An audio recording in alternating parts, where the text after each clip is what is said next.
అవును, మా పార్టీ కేడర్లో అసంతృప్తి ఉంది.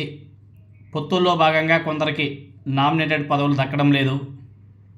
దీంతో వాళ్ళంతా కూడా నిరాశ నిస్పృహలకు గురవుతున్నారు. మాది కార్యకర్తల పార్టీ, త్వరలోనే అన్నీ సర్దుకుంటాయి అనేసి ఇటీవల కాలంలోనే తెలుగుదేశం పార్టీ రాష్ట్ర అధ్యక్షుడు ఎమ్మెల్యే పల్లా శ్రీనివాసరావు గారు మాట్లాడినటువంటి మాటలు మీరందరూ కూడా వినే ఉంటారు. ప్రజల్లో అసంతృప్తి ఉంటే ఏదో ఒక రకంగా ఎన్నికల నాటికి తిరిగి తమ వైపు తిప్పుకోవచ్చు. కానీ రాజకీయ పార్టీల కార్యకర్తలు నాయకుల్లో అసంతృప్తి ఒకసారి మొదలైతే మాత్రం అది వ్యతిరేకంగా మారి ఓటమికి దారి తీస్తుంది. దీనికి మనం ఎన్నో ఉదాహరణలు కూడా చెప్పుకోవచ్చు.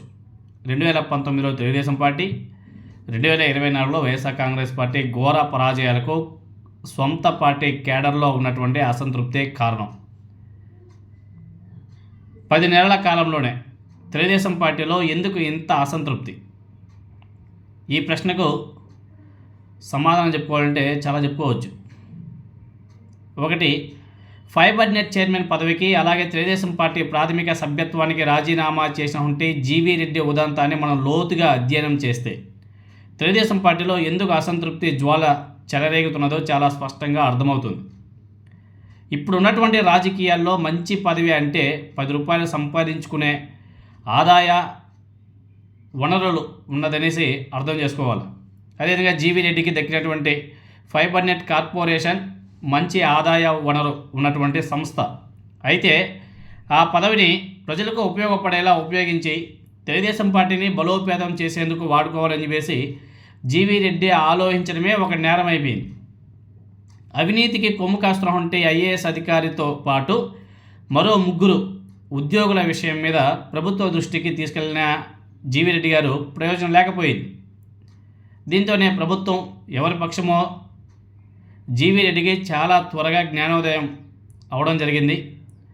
సో ఇది మనకి సెట్ కాదు, ఇక్కడ వ్యవహారాలు ఇంకోలా ఉన్నాయి, పైకి మనం ఎల్లో మీడియాలో కూర్చొని ఆ సొల్లు కబుర్లు చెప్పేది వేరు, రియాలిటీగా ప్రభుత్వంలో అంటే లోపల అధికారులు ఏ విధంగా పనిచేస్తారు, ఏ విధంగా ఉంటుంది అనేసి బాగా జ్ఞానోదయం అయింది మన జీవీ రెడ్డి గారికి. సో ఆయన అనుకున్నాడు, ఎల్లో మీడియాలో మాట్లాడేంత ఈజీ కాదు ఇక్కడ పనిచేయడం అని చెప్పేసి అతను తెలుసుకొని ఆ పదవికి తెలుగుదేశం పార్టీకి గుడ్ బై చెప్పి వెళ్ళిపోయాడు. తర్వాత ఆయన ఇంకా తెలుగుదేశం పార్టీకి సపోర్టివ్గానే అప్పుడప్పుడు ట్వీట్లు కూడా చేస్తూ ఉంటాడు, అది పక్కన పెట్టండి. అలా ఒక ఉదాహరణ అయితే ఇంకో ఉదాహరణ కూడా చెప్పుకోవచ్చు మనం. పిఠాపురం తెలుగుదేశం పార్టీ ఇన్ఛార్జ్ వర్మ గారు, ఆ నియోజకవర్గంలో జనసేన పార్టీ అధ్యక్షుడు పవన్ కళ్యాణ్ గారిని గెలిపించడంలో వర్మ గారి పాత్ర చాలా ఉంది. అది ఎవరు నమ్మినా నమ్మకపోయినా పవన్ కళ్యాణ్ కూడా తెలుసు. ఆ తర్వాత వర్మ గారితో పాటు తెలుగుదేశం పార్టీ కార్యకర్తలు నాయకులకు కష్టాలు కూడా మొదలయ్యాయి. ఇప్పుడు పిఠాపురంలో వైఎస్ఆర్ కాంగ్రెస్ పార్టీ కంటే జనసేన పార్టీకి వర్మ గారు అదేవిధంగా తెలుగుదేశం పార్టీ కార్యకర్తలే ప్రధాన శత్రువులయ్యారు.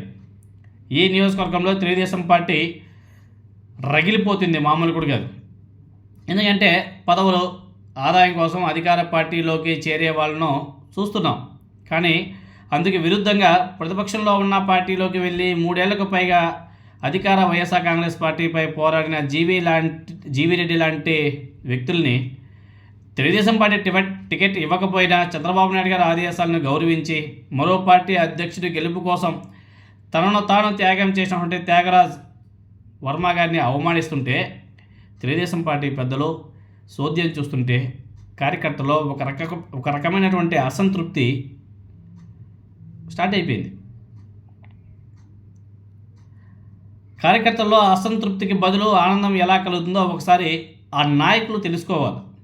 తెలుగుదేశం పార్టీని ప్రేమించే జీవీ రెడ్డి గారిని పోగొట్టుకున్న నాడే, అలాగే వర్మ గారి లాంటి వ్యక్తుల్ని అధికారంలో ఉంటూ కూడా అవమాన పాలవుతుంటే పట్టించుకోకపోతే వాటికి రానున్న రోజుల్లో తప్పక మూల్యం చెల్లించుకోవాల్సిన అవసరం కూడా ఉంటుంది.